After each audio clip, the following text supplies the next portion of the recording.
Here's the thing about the universe.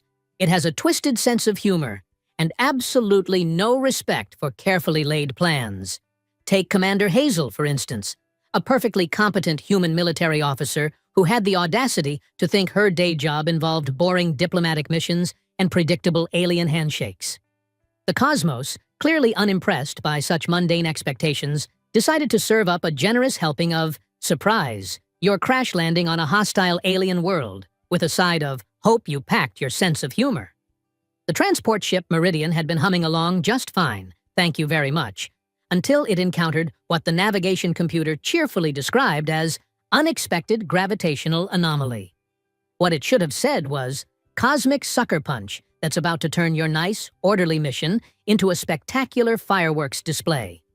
But computer programmers, bless their literal hearts, never did have a flair for the dramatic. Hazel had exactly 18 seconds to contemplate the irony of her situation. Sent to negotiate peace with the Galactic Council, now hurtling toward an uncharted planet, like a very expensive, very unfortunate meteor, before the emergency pods engaged and ejected her into the great unknown. The pod's landing could generously be described as controlled, if one's definition of control included bouncing off 3 rock formations, careening through a forest of crystalline trees, and finally coming to rest upside down in what appeared to be a crater of her own making. Outstanding, Hazel muttered, tasting blood and feeling the familiar warm trickle that suggested her forehead had gotten intimately acquainted with something sharp. Her left shoulder screamed protests that would make a sailor blush, and her right ankle had apparently decided to stage its own personal rebellion against the concept of weight-bearing. Absolutely stellar landing, Hazel. The Academy would be so proud. The emergency beacon was, naturally, as dead as her commanding officer's sense of humor. The communication array had achieved that special kind of destruction that could only be described as impressively thorough. And the medical kit, in a display of cosmic comedy, had somehow managed to scatter its contents across what looked like a good square kilometer of alien landscape. But here's where the story gets interesting, because just when Hazel was beginning to contemplate the philosophical implications of becoming very expensive alien fertilizer, the universe decided to throw her another curveball. This one came in the form of rustling bushes, followed by what sounded suspiciously like giggling. Now, Hazel had encountered her fair share of alien species during her 15-year military career. She'd negotiated with the crystalline Zephyrians, who communicated through color changes and had all the emotional range of a particularly moody rainbow. She'd survived first contact with the Mollusk Confederation, whose idea of diplomacy involved lengthy discussions about optimal slime consistency. She'd even managed to broker peace with the Mechanical Collective, who considered small talk to be a form of warfare. But giggling? That was new. The bushes parted, and out tumbled what could only be described as the universe's idea of a practical joke made flesh. Or fur, to be more accurate. The creatures were roughly the size of human children, covered in dense, grayish-brown fur that seemed to shift colors depending on the light. They had elongated snouts filled with far too many sharp teeth for Hazel's comfort, pointed ears that twitched with every sound, and eyes that held an unsettling intelligence. Wolf-like, definitely. But wolves who walked on 2 legs wore simple leather harnesses and apparently found crashed humans to be absolutely hilarious. Oh, fantastic, Hazel groaned, trying to leverage herself into a sitting position and immediately regretting the decision. First contact with a species of alien comedians. This day just keeps getting better. The largest of the group, and when I say largest, we're talking about the difference between a large child and a slightly larger child, stepped forward with all the confidence of someone who'd never met a problem they couldn't solve through sheer audacity. His fur was darker than the others, with distinctive white markings around his snout and ears, and he carried himself with the kind of swagger that suggested he was either very brave or very stupid. Possibly both. "Bramble, no!" one of the smaller ones hissed, tugging at his arm. This one had lighter fur with unusual silver streaks, and bore the universal expression of someone who'd spent considerable time trying to talk their friend out of spectacularly bad ideas. The elders said, "The elders say a lot of things, Pebble," Bramble interrupted, his voice carrying that particular tone of youthful rebellion that transcends species barriers. They also said the forbidden ruins were cursed, and look how that turned out. He gestured towards something behind them, though Hazel couldn't see what he was referring to from her current position as an upside-down human pancake. You mean when you got stuck in that crystal formation for 3 hours, and Grimfang had to extract you with mining tools? Another voice piped up. This one belonged to a cub with reddish fur, who seemed to find the entire situation endlessly entertaining. That was a tactical reconnaissance mission, Moss, and you know it, Bramble shot back, though his ears flattened slightly in what Hazel was beginning to recognize as embarrassment. The conversation continued in rapid-fire exchanges that reminded Hazel irresistibly of human children arguing over playground rules. There was Creek, a small female with unusual blue-tinted fur who seemed to serve as the voice of reason, a thankless job in any species. There was Thorn, whose dark fur and serious demeanor suggested he took himself very seriously indeed, and who kept casting nervous glances back toward wherever they'd come from. Hazel ventured, raising one hand in what she hoped was a universal gesture of peaceful intent. Not to interrupt this fascinating debate about tactics and crystal formations, but could someone possibly help me figure out which way is up? I'm having a bit of an orientation crisis here. 5 pairs of alien eyes turned to stare at her.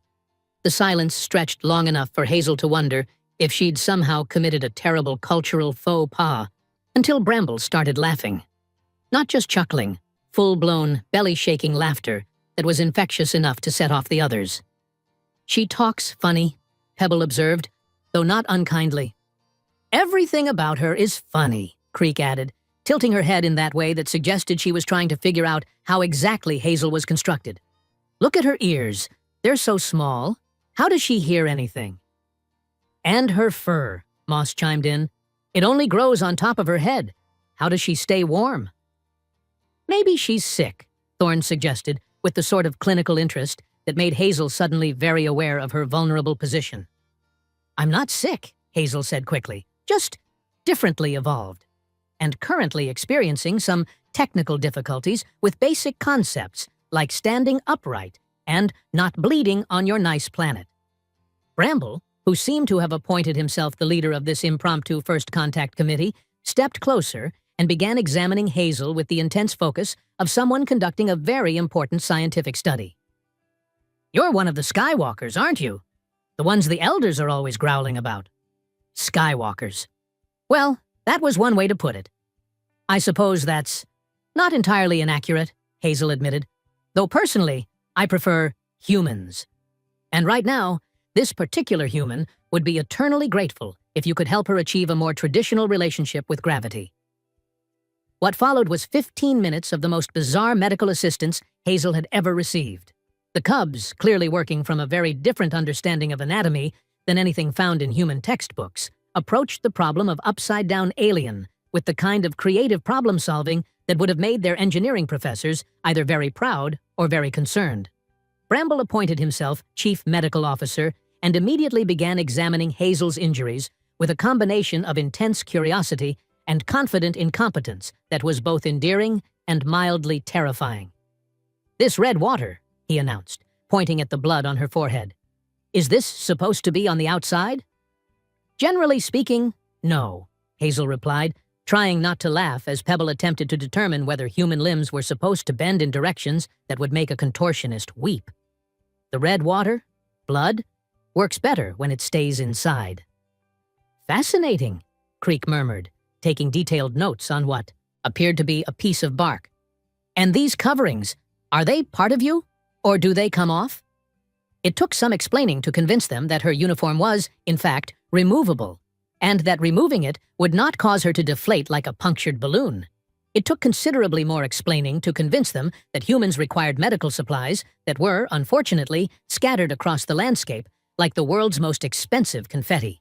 But here's the thing about children. Regardless of species, they have an absolute genius for turning impossible situations into elaborate games. Within minutes, the Cubs had organized themselves into an efficient recovery operation that would have impressed seasoned rescue workers. Moss and Thorne ranged out in ever-widening circles to collect scattered medical supplies, while Creek and Pebble worked on fashioning a makeshift stretcher from salvaged pod materials, and what appeared to be some kind of flexible plant fiber. Bramble, meanwhile, had taken it upon himself to conduct a full interrogation. "So you fell from the sky," he said, settling cross-legged beside her with the air of someone getting comfortable for a long story. "More like crashed spectacularly, but yes. Were you trying to visit us?" "Not specifically. I was supposed to be going somewhere entirely different to have a very boring meeting with some very boring officials about very boring trade agreements." "That does sound boring," Bramble agreed solemnly. "Much more exciting to crash here instead." "I'm beginning to think you might be right about that," Hazel said, watching Moss return with an armload of medical supplies and what appeared to be her emergency beacon, somehow intact despite the crash. "The elders won't like it," Pebble said quietly, her earlier excitement dampening. "They say skywalkers bring nothing but trouble." "What kind of trouble?" Hazel asked, though she was beginning to suspect she might not like the answer. The cubs exchanged glances that spoke volumes about pack politics and ancient grudges. It was Thorn who finally answered, his voice carrying a weight that seemed far too heavy for someone his age. "The kind that ends with people disappearing," he said simply. "Well, that certainly put a different spin on things." "Right then," Hazel said, accepting Creek's help to sit up properly and immediately regretting the decision as her various injuries made their opinions known. "In that case, I think we need to have a serious discussion about exactly what happens next. Because if there was one thing Commander Hazel knew about impossible situations, it was that they had a tendency to get a lot more impossible before they got better. And judging by the way Bramble's ears had perked up at the mention of people disappearing, she was about to learn just how impossible things could get on a planet full of wolf-like aliens with strong opinions about skywalkers. The adventure, as they say, was just beginning. And somewhere, in the distance, carried on the alien wind, came the sound of adult voices calling for missing cubs. Now, if you think finding a crashed alien is the kind of secret 5 young cubs can keep for more than, about 10 minutes, then you clearly haven't spent much time around children of any species. The universe, however, apparently decided to give them a fighting chance, mostly because it was too busy laughing at what came next to interfere. The distant voices calling for the cubs had grown closer, and with them came the unmistakable sound of organized searching. Heavy footsteps, the rustle of vegetation being systematically examined, and what could only be described as displeased parental energy, radiating across the landscape like heat from a fusion reactor. "Bramble!" The voice that rang out could have cut through Durasteel. "Pebble, Creek, you answer me right now, or I'll tan every hide in this pack until they glow." "Oh, that's Grimfang," Pebble whispered, her ears flattening against her head. "We're in so much trouble." "We're always in trouble," Bramble pointed out, with the kind of philosophical acceptance that suggested this was, indeed, a regular occurrence. "The question is whether we're in extra chores trouble, or locked in the den until we're adults trouble." "I'm thinking this might be fed to the glacier worms trouble," Moss added helpfully. Hazel, who was beginning to get a clearer picture of the local family dynamics, struggled to her feet with Creek's assistance. The makeshift bandages the cubs had applied were holding, though she was pretty sure their understanding of human anatomy was based more on enthusiasm than accuracy. "Look, if I'm causing problems for you—" "You're not causing problems," Thorn interrupted, which was surprising since he'd been the most nervous about the whole situation. "We are. We're always causing problems. It's practically our job description." "The elders don't understand," Bramble said, his young voice carrying a frustration that seemed far too mature for his apparent age. "They think everything has to be done the old way, the pack way. But sometimes, the old way is just wrong." Before Hazel could ask what exactly that meant, the vegetation around them exploded into motion. What emerged could only be described as the physical manifestation of parental disappointment, with a side of barely contained fury. Elder Grimfang was everything the cubs were not: massive, intimidating, and possessed of the kind of presence that made small creatures reconsider their life choices. His fur was silver gray with age, marked with scars that spoke of a long life filled with things that had tried to kill him and failed. His eyes held the cold intelligence of someone who'd seen enough nonsense to last several lifetimes and was thoroughly unimpressed by whatever fresh nonsense was currently unfolding. Behind him came two more adults, Swiftclaw, a lean female whose name apparently wasn't metaphorical judging, by the way she moved, and Darktail, whose massive frame suggested he'd been selected for situations requiring the application of overwhelming force. "Cubs," Grimfang said, in a voice that could freeze plasma. "Step away from the alien." Now, here's where things got interesting. Because instead of the immediate compliance you'd expect from young creatures faced with obvious authority figures, the cubs did something that apparently hadn't happened in living memory. They said no. Not just Bramble. All of them. Pebble moved to stand beside Hazel, her small frame trembling but determined. Creek stepped up on the other side, her usual calm replaced by something that looked suspiciously like righteous indignation. Moss and Thorn flanked them, creating what could charitably be called a defensive formation, and more accurately described as 5 children trying to hide a grown woman behind them. The silence that followed was the kind that generally precedes either revelations or explosions. Grimfang's expression cycled through surprise, confusion, and finally settled on something that looked like barely restrained apoplectic fury. "Cubs," he repeated, his voice dropping to a tone that suggested terrible things happened to creatures who didn't immediately reconsider their life choices. "I will not repeat myself. Step away from the alien." "Her name is Hazel," Bramble said, with the kind of courage that was either admirable or suicidal, depending on your perspective. "And she's hurt. We're helping her." "You're helping her," Swiftclaw laughed, though there wasn't much humor in it. "Child, you have no idea what you're dealing with. These Skywalkers, they're dangerous. They bring nothing but death and destruction wherever they go." "She doesn't look very dangerous," Pebble observed, with the devastating honesty that only children can manage. "She can't even stand up properly." "Thanks for the vote of confidence," Hazel muttered, though she had to admit the kid had a point. Darktail, who'd been silent up to this point, stepped forward with the kind of menacing grace that suggested he was really, really good at his job. "The Alpha has given orders. All Skywalkers are to be eliminated on sight. No exceptions." And there it was, the other shoe, dropping right on schedule. Hazel felt her military training kick in, her mind automatically cataloging escape routes, potential weapons, and the odds of survival. The numbers weren't encouraging. 5 injured human versus 3 experienced alien predators? Even with her cubs as allies, this was going to end badly.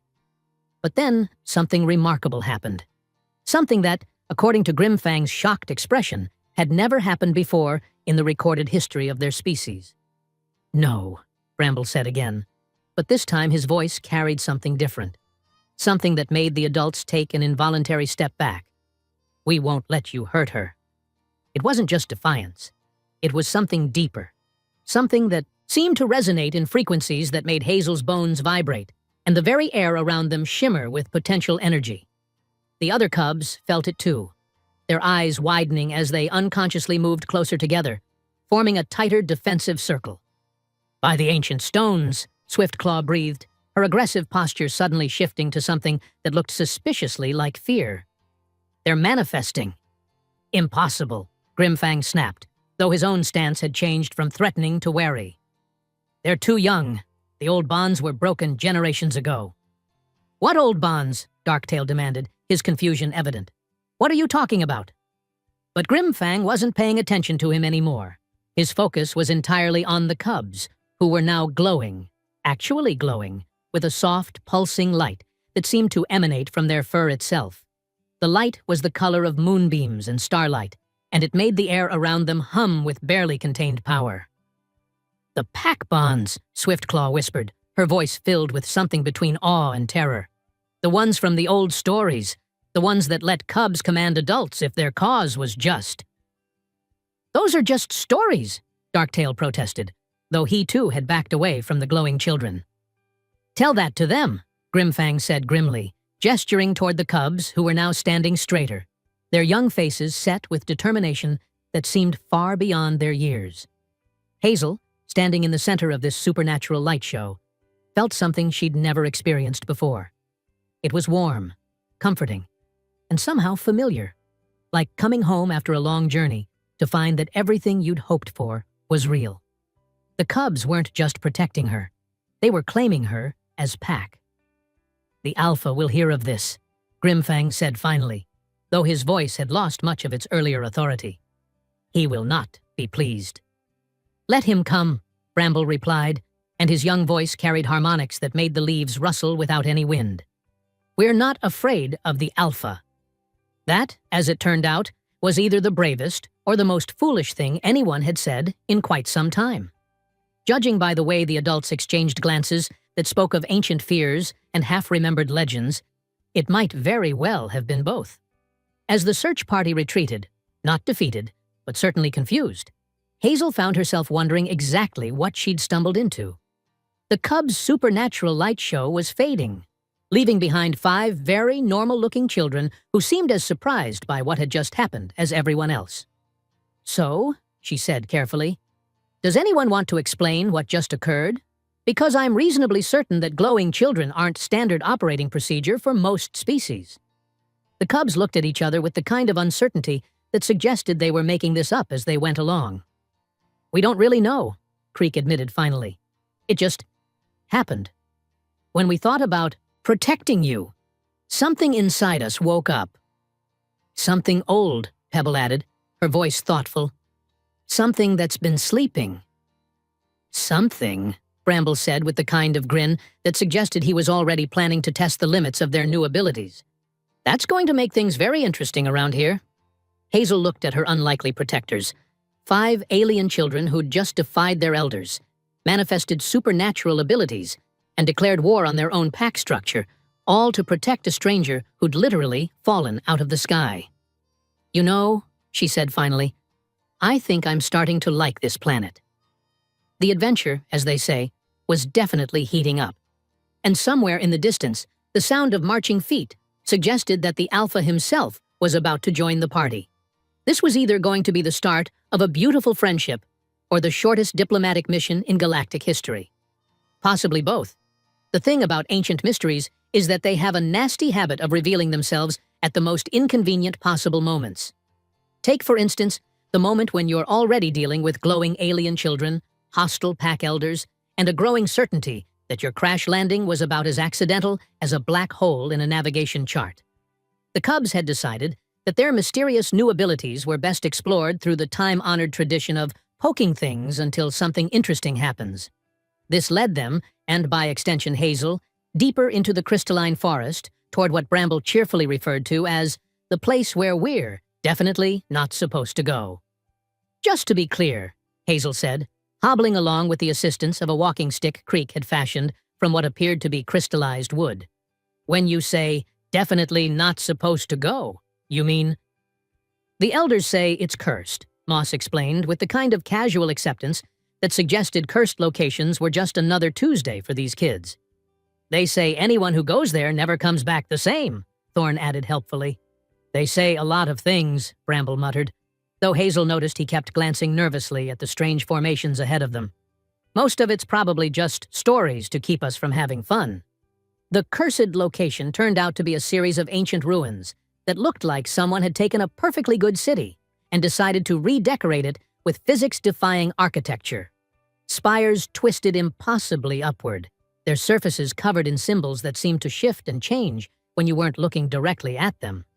Bridges spanned empty air with no visible support, and the whole place hummed with the same resonant energy that had surrounded the Cubs during their confrontation with the adults. "Okay," Hazel said, stopping at the edge of what was clearly a threshold between normal space and whatever this place was. "I'm starting to think your elders might have a point about the whole cursed thing." But the Cubs were already moving forward, drawn by something Hazel couldn't sense. As they crossed the threshold, their fur began to glow again. Not the defensive brilliance from before, but a softer light that seemed to respond to the symbols on the ancient walls. "It's singing," Pebble said wonderingly, her small hand pressed against one of the twisted spires. "Can you hear it, Hazel?" "It's singing about before." Hazel couldn't hear anything except the standard background noise of an alien forest, but she could see the way the symbols were responding to the Cubs' presence. Lines of light were flowing along the walls, creating patterns that looked suspiciously like star charts and technical diagrams. "Before what?" she asked, though she was beginning to suspect she already knew the answer. Before the breaking, Creek said, her voice distant as she traced one of the flowing light patterns. Before the forgetting. Before the Skywalkers went away. The Skywalkers went away. Not invaded or attacked, or any of the other hostile terms the adults had been using. Went away. As in, they used to be here, and then they left. Bramble, Hazel said carefully. How long have your people been telling stories about dangerous Skywalkers? Forever, he replied absently, his attention focused on what appeared to be a control panel that was definitely not of Vorthak design. Since the time of legends, since the Great War that destroyed the Alliance, and... He stopped, his ears flattening as the implications hit him. Oh, he said, in a very small voice. Yeah, Hazel agreed. Oh. The control panel, because that's definitely what it was, despite being older than several geological epochs, responded to Bramble's touch with the kind of enthusiasm generally reserved for family reunions. Lights cascaded across its surface, and suddenly the air above them was filled with holographic displays that made Hazel's advanced military technology look like stone knives and bear skins. What they showed was a story, not in words, but in images that bypassed language entirely and spoke directly to understanding. A story of two species, one lupine, one humanoid, working together to build something magnificent. Cities that floated among the stars, technologies that bent space and time, art and music and poetry that transcended the limitations of single-species thinking. And then, the breaking. It wasn't a war, not really. It was a misunderstanding so profound, so complete, that it shattered everything that had come before. A human diplomatic ship, damaged and desperate, seeking help. A Vorthak response fleet, arriving to find the ship apparently attacking a civilian station. Crossfire, confusion, and in the space of a few tragic hours, centuries of alliance crumbling into mutual accusation and bitter separation. They left to protect us, Pebble whispered, her young voice heavy with sudden understanding. The Skywalkers left because they thought we'd be safer without them. And we let them go because we thought they'd betrayed us, Moss added, his usual cheerfulness replaced by something that looked like grief. Generations of hatred, Creek murmured, built on a lie. The holographic display shifted, showing more recent events. Ships that weren't human or Vorthak moving through space with predatory intent. The Skeeth, and even without translation, their hostile intentions were clear. They were coming this way, drawn by signals that suggested two formerly allied species were now weak and divided. That's why you're here, Thorne said suddenly, turning to Hazel with wide eyes. Not the crash. That was just timing. But your people, they're looking for allies again, aren't they? Because something's coming. Hazel nodded slowly. The Galactic Council meeting she'd been headed for hadn't been about trade agreements. It had been about the growing Skeeth threat and the urgent need to rebuild old alliances before it was too late. The question is, she said, watching the holographic display cycle through images of approaching Skeeth fleets, whether anyone's going to listen to us before those things arrive. That question was answered approximately 30 seconds later, when the forest around the ruins erupted with the sound of running feet. Lots of running feet. The kind that suggested someone had organized a significant portion of the local population into what could generously be called a search party, and more accurately described as a lynch mob. Cubs! The voice that roared across the ancient stones belonged to someone whose vocal cords had apparently been designed for intimidating entire star systems. Present yourselves! Now! Oh, good, Bramble said, with the kind of false cheer that suggested he was seriously reconsidering several recent life choices. The Alpha's here. Ironjaw, when he finally made his dramatic entrance, was everything you'd expect from someone whose name had become synonymous with things you don't argue with unless you have a death wish. He was massive even by Vorthak standards, his dark fur marked with silver that spoke of age, and the kind of scars that suggested a lengthy career in conflict resolution through superior firepower. His presence filled the space like a storm front, and when he spoke, the ancient ruins themselves seemed to hold their breath. Explain, he said, his voice carrying the kind of authority that had been settling arguments for decades. Why I find my cubs consorting with the enemy in a place that has been forbidden since before your grandparents were born. The cubs, to their credit, didn't immediately fold under pressure that would have made seasoned diplomats reconsider their career choices. Instead, they did something that was either incredibly brave or spectacularly stupid. They began to glow again. But this time was different. This time, the ancient ruins responded, their symbols flaring to life with harmonics that made the air itself ring like a struck bell. The holographic displays activated automatically, filling the space with images of the true history, the real story of alliance and betrayal and tragic misunderstanding. Ironjaw stared at the displays for a long moment, his expression cycling through disbelief, recognition, and finally, something that looked suspiciously like the kind of fury that comes when you realize you've been lied to for your entire life. "Grimfang," he said, in a voice that could have flash-frozen hydrogen, "we need to talk." The elder in question had gone very still in the way that prey animals do when they realize the predator has finally noticed them. "Alpha, I can explain." "You can explain," Ironjaw interrupted, "how you've spent decades perpetuating a lie that could have gotten us all killed. You can explain how you've kept this information hidden while our enemies gather in the darkness. And you can explain why I shouldn't have you exiled to the ice wastes for treason." It was at precisely this moment that the universe decided to add another layer of complexity to an already complicated situation. Because that's when the early warning sensors that had been dormant for centuries suddenly started screaming alerts in harmonics that made everyone's teeth ache. The Skeeth weren't just coming. They were here. You know what they say about timing? Sometimes it's everything, and sometimes it's a cosmic joke that lands right in the middle of your family reunion.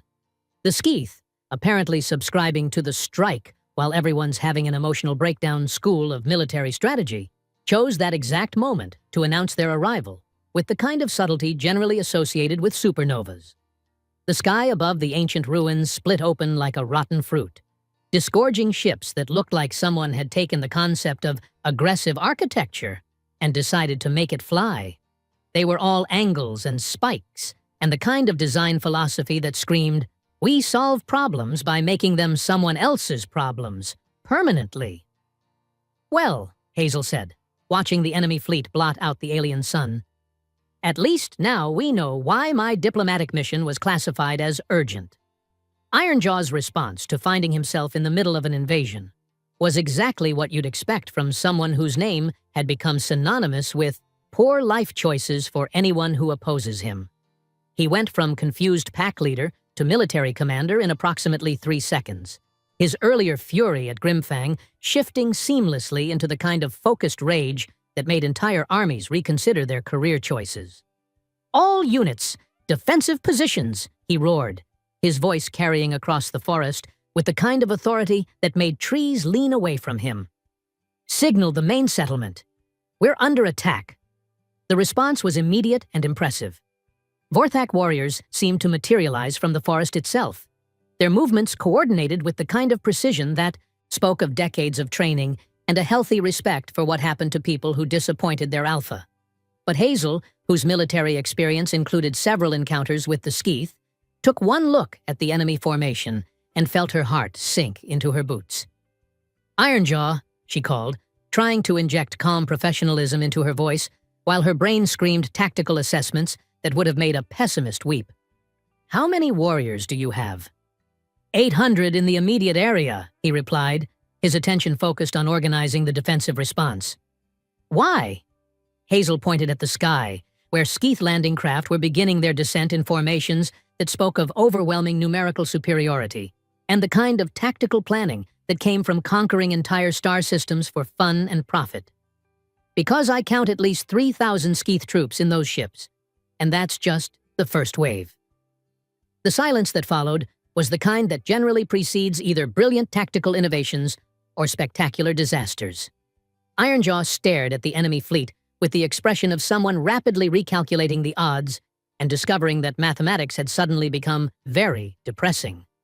"Suggestions?" he asked, which was probably the first time in decades that the Alpha had solicited advice from anyone, let alone a Skywalker. Before Hazel could respond, Bramble stepped forward with the kind of confidence that suggested he'd been waiting his entire young life for exactly this moment. "The ancient defenses," he said, his eyes bright with the kind of excitement that made adults nervous. The ruins aren't just ruins. They're a fortress.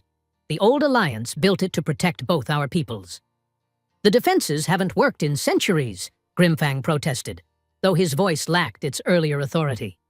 The technology is dead, lost. No, Creek interrupted, her small hand pressed against one of the glowing wall panels. Not lost, just sleeping, waiting for both sides to come home. And that's when Hazel understood. The ruins weren't just responding to the cubs. They were responding to her presence as well. Human and Vorthak, working together again after generations of separation. The ancient systems were designed to activate only when both species were present, a safeguard against misuse that had become an accidental protection against rediscovery. "I'll need a command interface," she said, her tactical training taking over as she studied the holographic displays.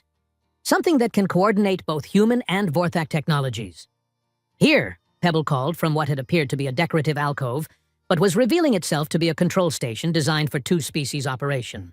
"But it needs both of you, human hands and Vorthak claws working together." The first Skeeth landing craft touched down just as Hazel and Bramble took their positions at the ancient controls. The interface was surprisingly intuitive. Apparently, good design transcended species barriers. Within moments, defensive systems that had been dormant since before Hazel's species had invented written language were coming online with the kind of enthusiasm generally reserved for family reunions. What emerged from hidden emplacements throughout the forest was technology that made both human and Vorthak current military hardware look like toys.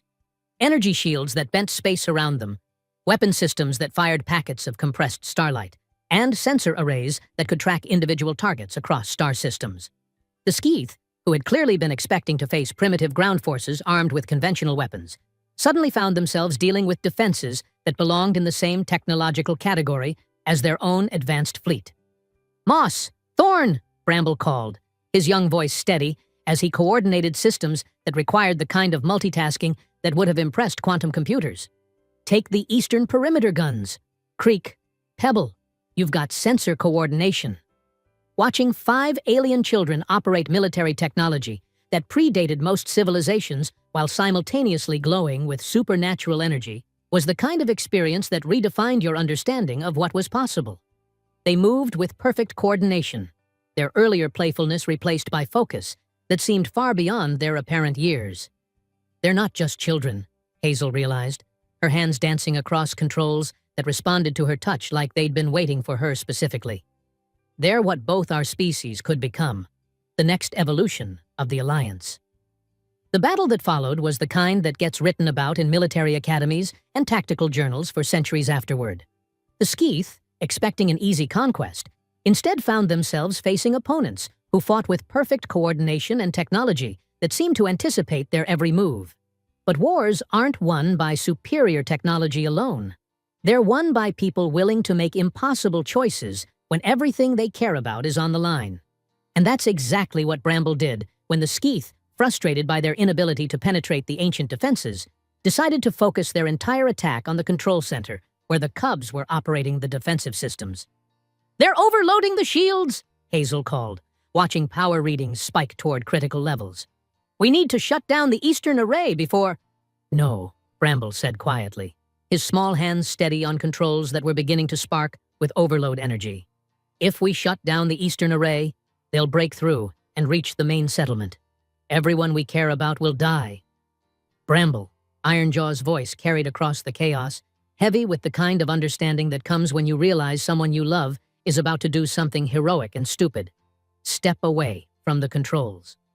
"Can't do that, Alpha," Bramble replied, his young voice carrying harmonics that made the air around him shimmer. "This is what we were born for. This is why we're different."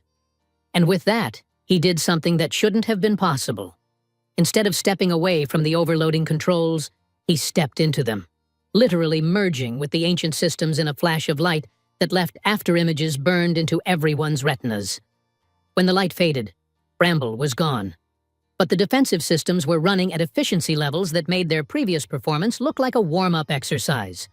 Every Skeeth ship in the sky found itself targeted by weapons that fired with the precision of someone who knew exactly where each enemy was and exactly how to stop them. The battle ended not with a bang, but with a whimper, as the surviving Skeeth ships fled into hyperspace with the kind of haste that suggested they'd be telling stories about this defeat for generations. In the aftermath, as the defensive systems powered down and the ancient ruins returned to their dormant state, Hazel found herself standing beside Ironjaw, both of them staring at the empty control station where Bramble had made his sacrifice. "He's not gone," Pebble said quietly, her small hand touching the control panel where faint lights still pulsed in rhythm with a heartbeat. "He's just everywhere now. In all the systems, in all the defenses, protecting everyone." "The Guardian of the Alliance," Creek added, her voice filled with wonder and grief in equal measure. "Like in the old stories." Ironjaw knelt beside the cubs, his massive frame somehow managing to convey both strength and gentleness. "And you?" he asked. "Will you follow him?" "Not yet," Moss said, speaking for all of them. "We have work to do first.